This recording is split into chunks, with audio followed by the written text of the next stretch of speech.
Hello hi, ഇന്നത്തെ video ഒരു special video ആണ്. അപ്പോൾ നമുക്ക് അതിലേക്ക് കടന്നാലോ. നിങ്ങളടുത്ത് ബണ്ടി കോയിൻ ഉണ്ടോ? എന്നാൽ നിങ്ങൾക്ക് അതിലേക്ക് കുറേ സാധനങ്ങൾ പർച്ചേസ് ചെയ്യാനായിട്ട് പറ്റും. അപ്പോൾ അത് എങ്ങനെയൊക്കെ നോക്കാം. അതിന് മുന്നേ ബണ്ടി കോയിൻ നിങ്ങളടുത്ത് എത്രത്തോളം ഉണ്ട് എന്ന് നോക്കാനായിട്ട് നിങ്ങൾ ഈ ഡ്രസ്സും കാര്യങ്ങളൊക്കെ നോക്കേണ്ട ഭാഗമുണ്ടല്ലോ, അതിൻ്റെ അടിയിൽ ഒതേസ് എന്നൊരു ഭാഗമുണ്ട്. അതിൽ നോക്കി നിങ്ങൾക്ക് ബണ്ടി കോയിൻ ആയിട്ട് കാണാം. ഒരു ഗോൾഡ് കളറിലേക്കാരും ബണ്ടി കോയിൻ ഉണ്ടാവുക. അതൊന്ന് നോക്കി കേട്ടോ. അപ്പോൾ നമുക്ക് നേരെ അതിലേക്ക് കിടക്കാം. ബണ്ടി കോയിനിൽ നിന്ന് നിങ്ങൾക്ക് പല കാര്യങ്ങളും വാങ്ങാനായിട്ട് ഒരു ലേഡീസിൻ്റെ ഒരു എന്താ പറയുക ഡ്രസ്സിൻ്റെ ഒരു പാക്ക് ഡൗൺലോഡ് ആക്കാൻ പറ്റും.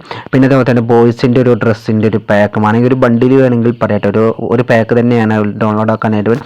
പിന്നെ CS റാങ്ക് കുറയാതെ ഒരു കളർ കാർഡ്, BR റാങ്ക് കുറയാതെ ഒരു കളർ കാർഡ്, പിന്നെ റോയൽ എന്താ പറയുക ഗോൾഡ് റോയൽ കറക്കാനുള്ളതും പിന്നെ വെപ്പൺ റോയൽ അത് കറക്കാനുള്ള കാർഡ്, അങ്ങനത്തെ പിന്നെ ഒരു പൈസക്ക് എന്താ 50% എന്താ ഒരു ESP വരെയുള്ള കാർഡും ഇത്രയൊക്കെ സാധനങ്ങൾ അവർ ഇതിൽ നിന്ന് പ്രൊവൈഡ് ചെയ്യുന്നുണ്ട്. പിന്നെ ഇതറിയാതെ നിങ്ങൾ FF കളിക്കുന്ന നിങ്ങളെ ഫ്രണ്ട്സിലേക്ക് മാക്സിമം ഈ വീഡിയോ ഷെയർ ചെയ്യുക. ഇതുപോലത്തെ യൂസ്ഫുൾ ട്രിക്സ്ഫുൾ വീഡിയോസാണ് നമ്മൾ ഈ ചാനലിൽ അപ്ലോഡ് ചെയ്യുന്നത്. അപ്പോൾ ഇതുപോലത്തെ വീഡിയോ ലഭിക്കാനായിട്ട് ചാനൽ സബ്സ്ക്രൈബ് ചെയ്യുക, സപ്പോർട്ട് ചെയ്യുക. Okay, by.